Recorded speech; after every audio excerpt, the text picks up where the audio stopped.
શકો છો આ કર્ણાવતી ક્લબની સામેની સાઈડ છે જે આ બનાવી રહ્યા છે, જે આ ભાજપ સરકારની આ જે ભ્રષ્ટાચારની નીતિ છે એ આ તમારી સામે ઉજાગર કરવા માટે અત્યારે સોશિયલ મીડિયામાં નાખું છું. તમામ મીડિયાને જાણ થાય કે આનો વિડીયો ઉતારી, આના વિઝ્યુઅલ ઉતારી અને મીડિયા ચલવે.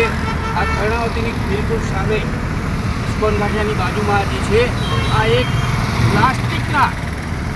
પ્લાસ્ટિકના સળિયા નાખ્યા છે, એવા પ્લાસ્ટિકના સળિયા નાખ્યા છે.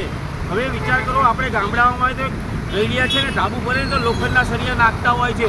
આ પ્લાસ્ટિકના સળિયા નાખીને શું સાબિત કર્યું છે કે જનતાના ટેક્સના પૈસા ભ્રષ્ટાચાર કરવા માટે છે. જનતાના ટેક્સ ભરતી નથી. જનતા ટેક્સ ભરે, મોટા મોટા પુલ તૂટી જાય, મોટા મોટા કૌભાંડ કરવામાં જ શક્ય બની રહ્યું છે.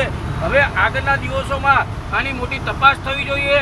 આની તપાસ કરીને આ જે પણ અધિકારીઓ હોય, જે બિલ્ડરો હોય, જે કોન્ટ્રાક્ટર હોય એની ઉપર એક્શન લેવા જોઈએ.